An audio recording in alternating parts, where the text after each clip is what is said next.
Now I have to say uh, that the first uh, creation which took place before that, there were other higher creations which uh, were planned by Adi Shakti to plan out the whole thing. So she created Brahma, Vishnu, Mahesha, and she created their lokas, their atmospheres, or you can say their areas. In that, all the planning was done, how we can achieve this to make these animals realized souls. From animal to human beings, and from human beings to realized souls. It was a very big problem.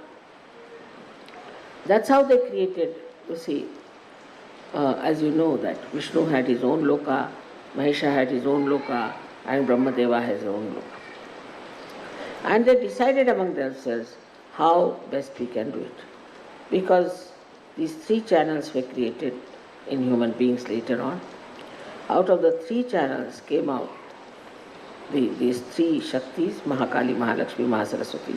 They produced two children, one Shakti and one the brother, and then intermarriage and all that took place. In a way, marriage not in the human way. Not in the human way, we should say, but they were, the energy was given to the potential man. So the woman who was the energy representing was given to a man. All these things happened. And they chose to work it out in human being. It happened like this, that the first working somehow or other was very effective in India. Or maybe they chose India because Indian climate is so good. I mean, you know, definitely there are 6 seasons. It's not like this any time, like this irrational rain comes in. Like London, you have to play football also with an umbrella on your head. So, there are exactly 6 seasons in India. And they are so well balanced. That's why this Parama Chaitanya is also called as Rutambhara Pragya in India. Not here, we cannot say. Rutambhara Pragya means the one which is the knowledge. Pragya means the one enlightened knowledge of the one which makes seasons. Because here Rutambhara Pragya is in a doldrum. It's not at all understanding because of the human beings as they are. They are so much scatterbrain, I should say, that even the nature has become scatterbrain here and cannot understand how to deal with such human beings. It's a fact. But in India, it is the 6 seasons are there. And these 6 seasons are absolutely known. One has not studied the astrology of India, but they have their own astrology. Of course, I don't believe in it. But at the level of a human level, you can see how they depict and how they can exactly say when it will rain, when it will not rain, what will happen, that will happen.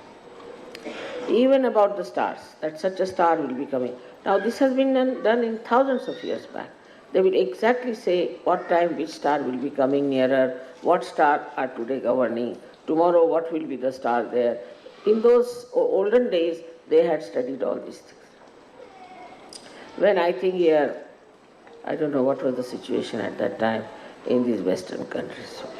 Whether they were human beings or not, I don't know. But historically, I think it was not such a developed place. So, then all this arrangement was made and human beings were made to understand that there is God. The saints were respected. I'm telling you in India, real saints were respected. and they made different observations. Now, when I read, say, Adi Shankaracharya, I am amazed how he knows so many things about me. He knows how my knee looks like, he knows how many lines I have on my back, how many. I mean, it is very amazing how this man knows everything about me. That means through his meditative power, he could envisage me, he never saw me. The description and everything is so clear cut. Now, if you say the 1,000 names of the goddess, 1,000 names of the goddess are so precise. I mean, you can verify them in me. I am just like that. Whatever it is, good or bad, whatever is said about me, is there, is a fact. And it is, the knowledge of these people is most remarkable. How did they know that a goddess is like that? Certain of my things, which I also don't know, but they are there, and they have described. Very surprising. So their meditative power in India was great. The reason was our seasons were disciplined. People are disciplined. In India, most of the people get up early in the morning, do their pujas, everything, take their baths, and they go for work, come home, be with the family, have their food, and then sing some songs and bhajans, and then sleep normally. Very disciplined. They don't go on holidays, they don't get into drinking and things like that. Normally, in the family, no question, if somebody drinks, he's thrown out of the house. He's condemned as a leper. He's called as a daruda. Means he is a drunkard. And nowadays some people are drinking, but they hide their drinking. Nobody drinks in the presence of others. I mean, I don't know, the influence might increase and people will start openly drinking, but normally they don't. So because of these 6 seasons being absolutely in discipline, we knew what to do when and how to do it. Now, people could live in the jungles. Like in England, if you have to go out, it takes 15-20 minutes. You have to wear your shoes, socks, your coat, you're under this thing, that thing, otherwise you can't get out. And you start from one place, reaching another place, you'll find it is raining heavily, you have nothing, you get drenched. But this is not so in India. It's so balanced that when you come, all of you come in winter time, you have seen it. It doesn't rain suddenly. It doesn't happen like that at a wrong time. You can stay outside as long as you want. So these people could live in the jungles. In the sense, we didn't have so much idea of comfort at all. In a simple little hut, they could live. Little protection from the sun and protection from the rain for rainy season. That's all. And they had very little needs of life. We didn't use plastics. I mean, there were no plastics that time, or even now. We don't use plastics. And we used to have few thalis and things. In a small family also, they'll have just thalis, which were just permanently with the family.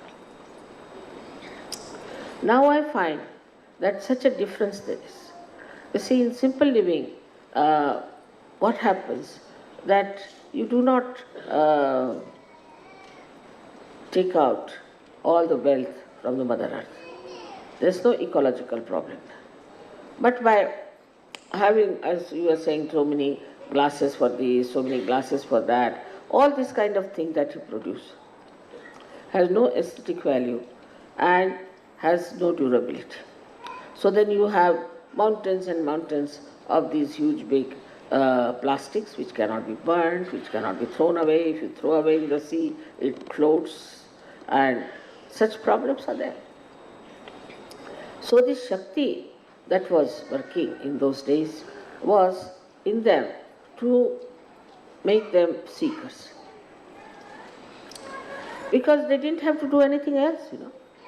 It's all right, you have food to eat, you have place to sleep, finished. Not much to be done. Living so happily. With all these comforts in the way that so little a demand on your time. They had time, lot of time. And with that time, what did they do? They didn't go, for a swimming or ballroom dancing or nothing of the kind. With that time, they meditated. And when that time meditation started, then they started realizing what is the divine power, what is divinity, what is God. For example, I'll tell you, here people discuss even the private life of Christ and say all kinds of things. I mean, it's impossible in India. Nobody does that. Never comes to their head that how Krishna had 16,000 wives. Must be some reason. He's God after all. God is God. You are a human being. How can you know about God? Because you have come through Him. They don't discuss such nonsensical things. Must be that. And now when I told them these are His power, 16,000, they said yes. Then the 5 wives were 5 elements, yes. They are God. Nobody discusses these things. God is, how can you understand God? Can you understand me? You can't. Try. Can't understand.